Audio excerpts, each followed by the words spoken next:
What is the cost of a look, of a hesitation?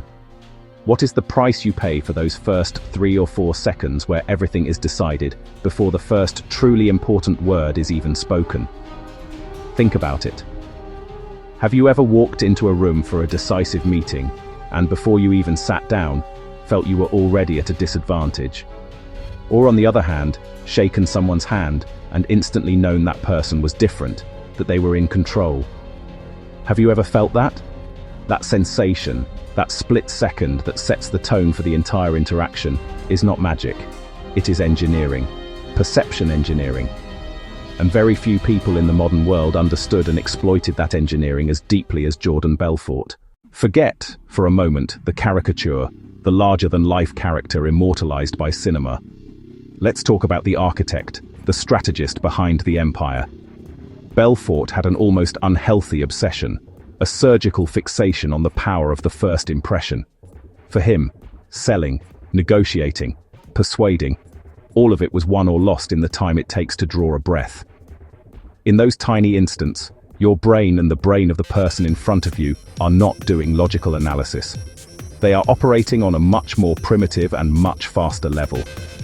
It is the neuroscience of survival in action. We are talking about the so-called fast heuristics, mental shortcuts that our brain developed over millennia to make instant decisions about threat and opportunity. Belfort not only knew this, he built his entire infamous influence system, Straight Line Persuasion, on that foundation.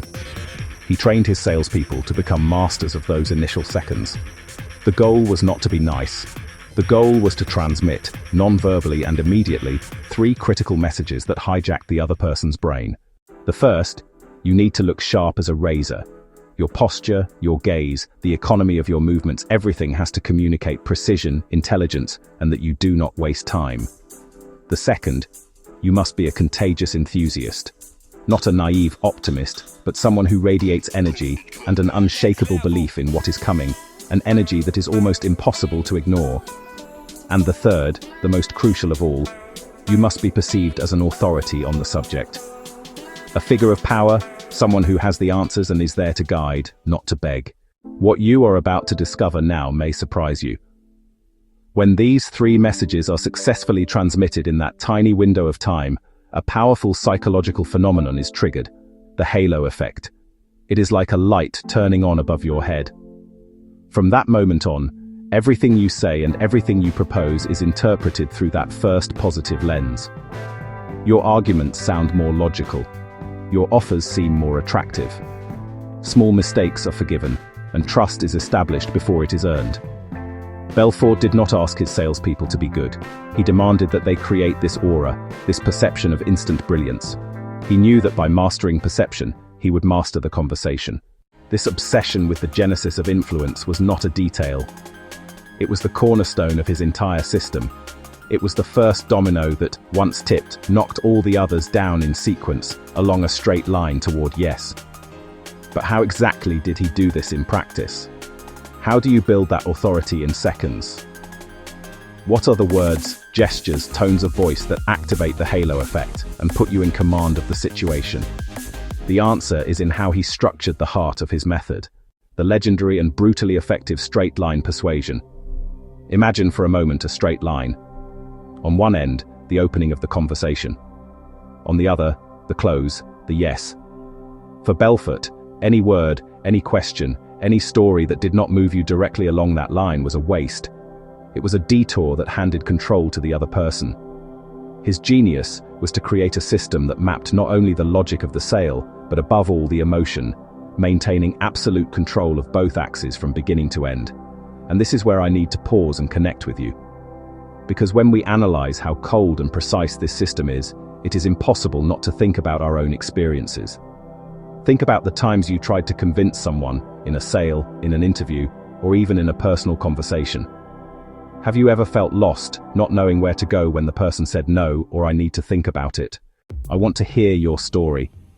If this deep dive into the psychology of influence makes sense to you, if it is touching some memory or emotion, share in the comments what has been the most challenging persuasion situation you have ever faced.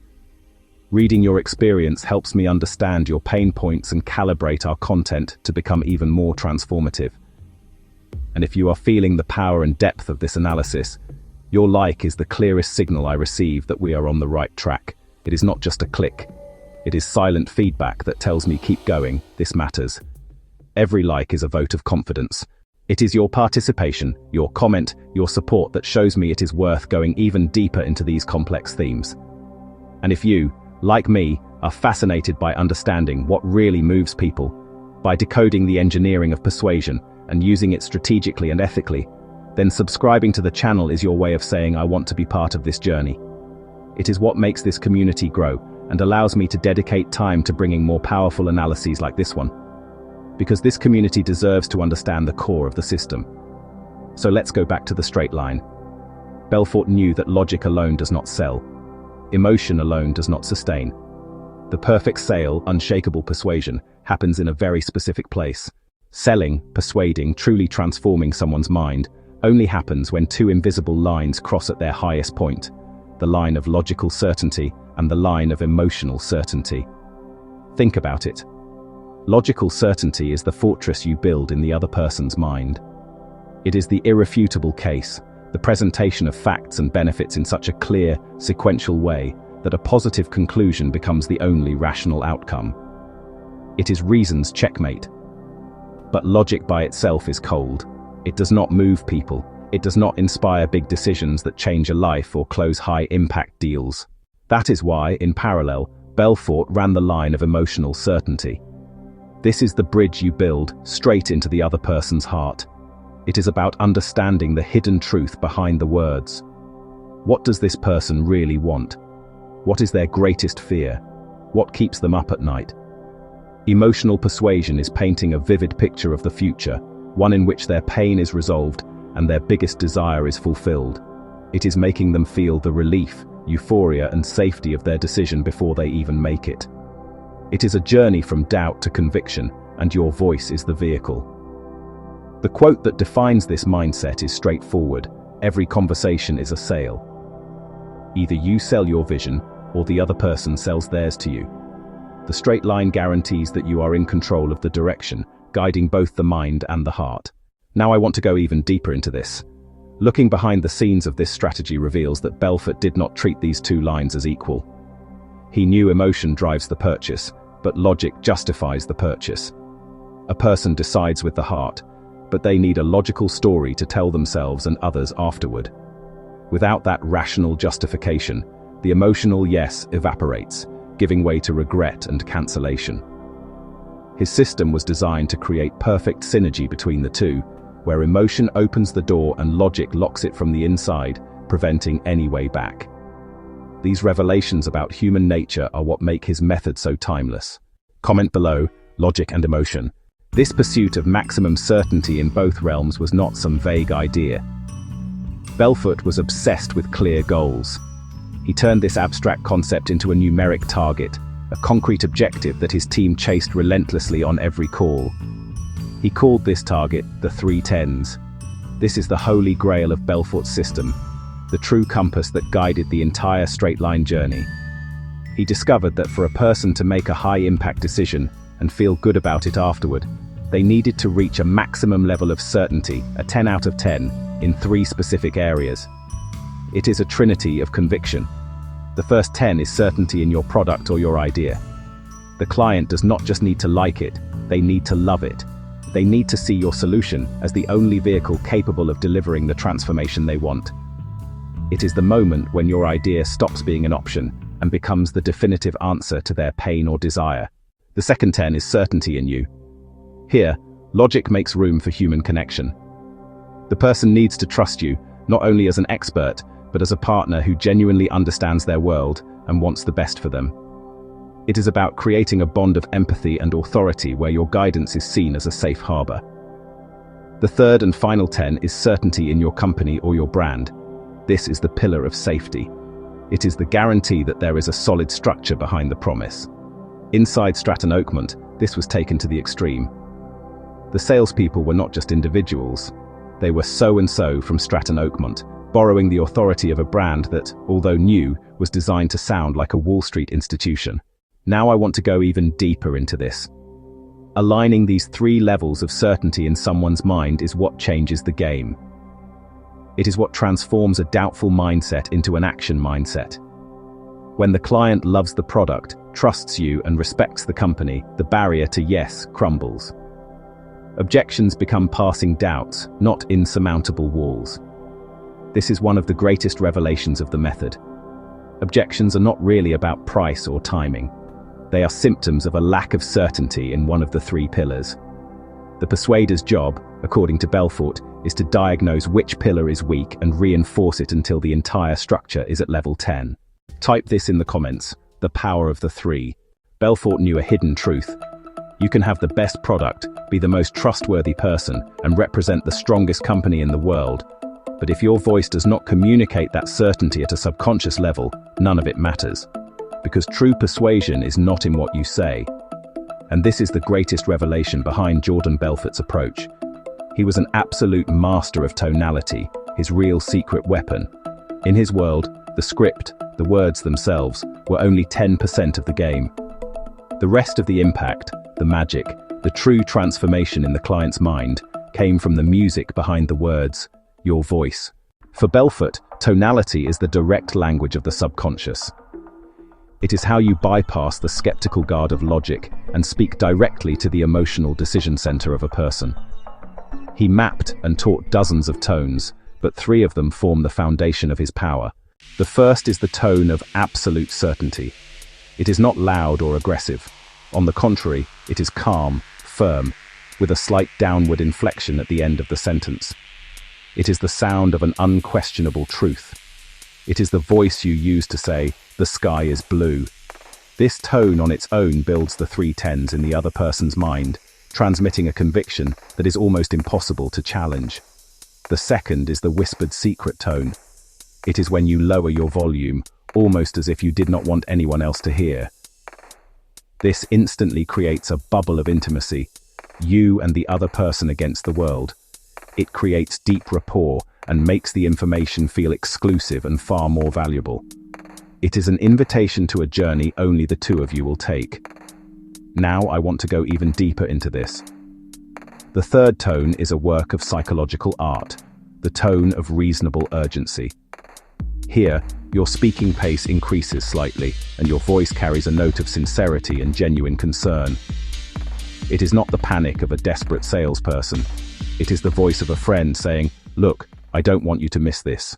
This tone triggers the fear of missing out, FOMO, in an elegant way, pushing the decision forward without creating resistance. Mastering the dance between these tones demands a new mindset about communication. It is the difference between reciting a script and conducting an orchestra of emotions. Comment below, the voice is the weapon. Mastering these tones is what separates the amateur from the master. But what happens when, even with perfect tonality, you hear the most feared objection of all? What do you do when the client says, "I need to think about it"? The amateur salesperson panics. They argue, they push, they lose control. The master trained by Jordan Belfort, however, smiles on the inside, because this is the exact moment when they apply the most elegant and lethal technique in his arsenal. Looping. This is not a trick. It is conversational martial arts. Instead of blocking the objection with brute force, you absorb it, redirect its energy, and use it to strengthen your own position. It is one of the most counterintuitive and powerful revelations of the entire system. The first rule of looping: you never ever go against the objection. When you hear, "I need to think about it," Belfort's programmed answer is not, "You don't need to, the time is now." It is something like, "I completely understand, and honestly, I am glad you want to think about it." Smart and successful people like you do not take important decisions lightly. Look at the impact. In 1 second, you disarm the person, validate their intelligence, and keep rapport intact. From there, you make the magic happen. You pivot and loop back to the straight line with something like, "But just so I know, does the idea itself make sense to you? Do you like the concept?" Then you present one of your key points, but with a new layer of certainty, with a different tone, perhaps more emphatic or more conspiratorial. Now I want to go even deeper into this. Looping is not about being repetitive. It is about being relentless in building certainty. Each loop is a new chance to reinforce one of the 3 10s. If you sense their doubt is about you, your loop reinforces your authority and empathy. If the doubt is about the product, your loop paints an even more vivid picture of the transformation it brings. You can do 2, 3, 4 loops. It is a journey that wears down uncertainty and replaces it with overwhelming conviction. It is the mental shift from trying to convince to building such a strong case that no becomes psychologically uncomfortable. That is the hidden secret behind why his salespeople were so effective. Comment below. Destroying objections. Each loop is not just repetition, it is an injection of certainty. And with each injection, something fundamental changes in the buyer's psychology. An internal barrier, an invisible wall of resistance begins to fall. And Belfort had a specific name for this wall. He called it the action threshold. This is one of the most important revelations in his entire philosophy. Think about it. Every person has a tipping point, an internal level of certainty they must reach before they feel comfortable making a decision and taking action. That is their action threshold. For more skeptical people, this threshold is high. For more impulsive people, it is low. The hidden truth Belfort explored is that this threshold is not fixed, it is malleable. And the persuader's job, your only mission, is to actively lower that wall of resistance. Every loop, every story, every display of empathy, every tone of absolute certainty is not only building your credibility, it is demolishing, brick by brick, the client's action threshold. The goal is to make the path to yes so easy, so logical, and so emotionally satisfying that saying no would take more effort than agreeing. This is where the pressure becomes almost irresistible.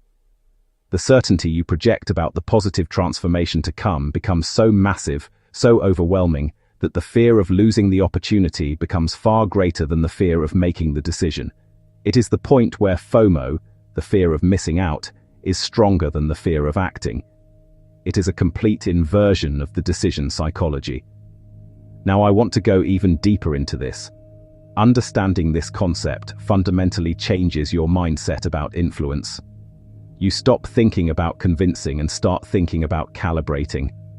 You are not forcing someone to jump over a tall wall. You are methodically lowering the wall until they can simply step over it. The impact of this is huge. You leave a confrontational stance and take on the role of a decision architect. You become a facilitator of yes, removing mental and emotional barriers one by one. It is a unique look behind what truly makes people change their minds and commit to a new path. Comment below, lowering resistance. But how could thousands of salespeople with different levels of talent apply this psychological pressure with the same surgical precision? Belfort's answer goes against everything we imagine about a wolf salesperson, a master of improvisation. The hidden truth, the most shocking revelation from behind the scenes at Stratton Oakmont, is that there was no improvisation. None. Every word, every pause, every question was meticulously scripted. The image of the charismatic showman pulling rabbits out of a hat was just that, an image. The reality was science. Belfort believed improvisation was the enemy of perfection and scale. And here lies the brilliant paradox of his mindset. The script is not there to imprison the salesperson. It is there to set them free. Think about it. When you do not need to spend a drop of mental energy thinking, what am I going to say next? All your cognitive power is free to focus on what really matters, your delivery. The script takes care of the logic, the path, the structure. That frees the salesperson to become a master of tonality, a reader of micro-expressions, a specialist at feeling the client's emotional state in real time. They can focus 100% on how the words are being said and how they are being received. He turned sales, which many see as an art, into a replicable science. Now I want to go even deeper into this. It was this systematization that allowed him to transform ordinary people with no experience into high-impact persuasion machines. He did not need to find natural-born wolves. He built them. The script was the software, and the intense training was the installation process. This mindset allowed him to scale his operation to a level never seen before, ensuring that the same persuasion journey, with the same triggers and the same psychological pressure, was applied with brutal consistency by hundreds of salespeople at the same time. It was an assembly line for manufacturing decisions. The script was the chassis, and tonality was the powerful engine that drove everything along the straight line. Comment below, the science of persuasion. This systematization of influence is undeniably brilliant in its effectiveness. It turns persuasion into a technology that can be installed in anyone, regardless of their natural talent. But every powerful technology comes with a duality. And this is where the journey through Belfort's method leads us to an inevitable and dangerous crossroads. The thin, often invisible line between persuasion and manipulation. Because the straight line system, at its core, is a tool. Think of it as a highly precise hammer. It can be used to build a house, to create something of value, or to break windows and destroy lives. The tool itself has no morality. The intention of the person wielding it is what defines its impact. And the hidden truth of Belfort's story, the darkest revelation of all, is that this brilliant system was applied in a predatory way. The same techniques that could be used to sell a product that genuinely creates transformation were tuned to sell garbage, to pump worthless stocks. The same skill that built certainty was used to exploit greed. The same looping that could help someone overcome legitimate doubts was used to wear down the resistance of ordinary people, pushing them into devastating financial decisions. Belfort's genius lies in the undeniable effectiveness of his system. His tragedy lies in what he chose to apply that genius to. Now I want to go even deeper into this. This forces us to confront a central question that goes far beyond Wall Street's backstage and enters our own lives. What is the responsibility of someone who holds the power of influence? When you understand how the human mind works, when you learn to map emotions and lower someone's action threshold, you take on enormous ethical responsibility. It requires a new mindset where the first question is not, can I convince this person? But, is the decision I am guiding them to genuinely the best thing for them? Belfort's legacy is not just a sales manual.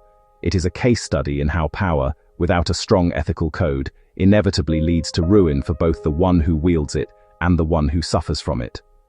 Comment below, the power of intention. Recognizing this dark side is not an invitation to throw the system away. It is a call to responsibility. Because the real question that emerges from Belfort's story is not about him, it is about us. How can we take this influence technology, this sharp knife, and use it not to harm, but to build? How can we adapt the brilliance of his structure to a positive purpose? The answer to that question is where this journey of revelations becomes a real tool for transformation in your life. It is not about imitating a character. It is about extracting the timeless principles of his methodology and applying them with a new mindset, a mindset of integrity. Bringing Belfort into today's world, the first adaptation is to use the straight line to create clarity, not pressure. Instead of seeing the structure as a rail to force a decision, see it as the most efficient map for a productive conversation. Having a clear beginning, middle, and end for your presentations and meetings respects everyone's time and ensures your message has maximum impact without ambiguity. The second step, and the most crucial, is to pursue the genuine 310s. Belfort's failure was trying to manufacture certainty where there was no substance. Our challenge is the opposite, to build unshakable certainty because what we offer is truly excellent. That means having a real 10 in your product or idea, something you are genuinely passionate about. It means being a 10 as a person, someone who listens, cares, and acts transparently. And it means representing a company or cause that is a 10, an organization with solid values and mission. When those three pillars are real, certainty does not need to be forced. It radiates naturally from you. Now I want to go even deeper into this. The third adaptation is to master your tonality as a reflection of your truth. Instead of using your voice to fake emotions, use it to ensure your inner conviction is transmitted with fidelity. A practical behind-the-scenes tip: record yourself talking about your project. Does your voice transmit the passion and confidence you feel inside? Or does it sound hesitant, flat? The alignment between what you feel and what your voice communicates is the key to authentic, powerful influence. It is that congruence that creates instant trust and moves people to make the best decisions. Comment below. Influence with integrity. Applying these principles with integrity makes us more effective and more ethical communicators. But that only solves half of the equation, because when we go out into the world, we will inevitably meet people who still use the dark version of this system. How do we protect ourselves? How do we recognize the traps of malicious persuasion before we fall into them? The answer to that question is your greatest defense. Your psychological shield is exactly the knowledge you have acquired on this journey. By understanding the tactics, by seeing the backstage, you become immune to them. You learn to spot artificial urgency, to recognize manufactured tonality, and to question certainty that seems too good to be true. You learn to create space for your own decisions. In the end, Jordan Belfort's legacy is complex. He should not be idolized as a hero, nor dismissed as a simple villain. He should be studied as a rare case, a human laboratory that exposed the almost limitless power of influence psychology.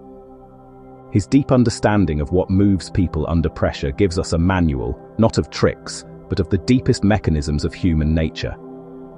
The challenge for each of us is how to use this knowledge. The choice is always ours. Use it to empower or to exploit.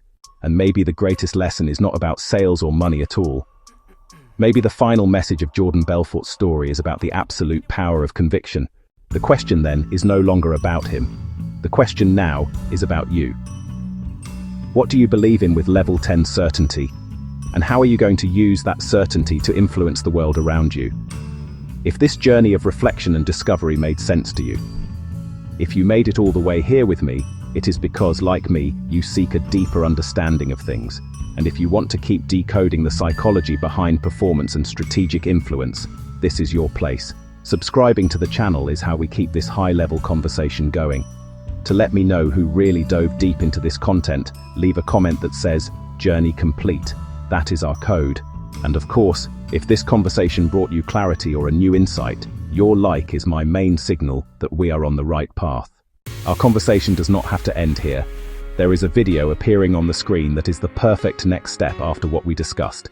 Click it so we can continue. Settings. Add all caps subtitles with a spoken word highlight. Use a male young British voice for the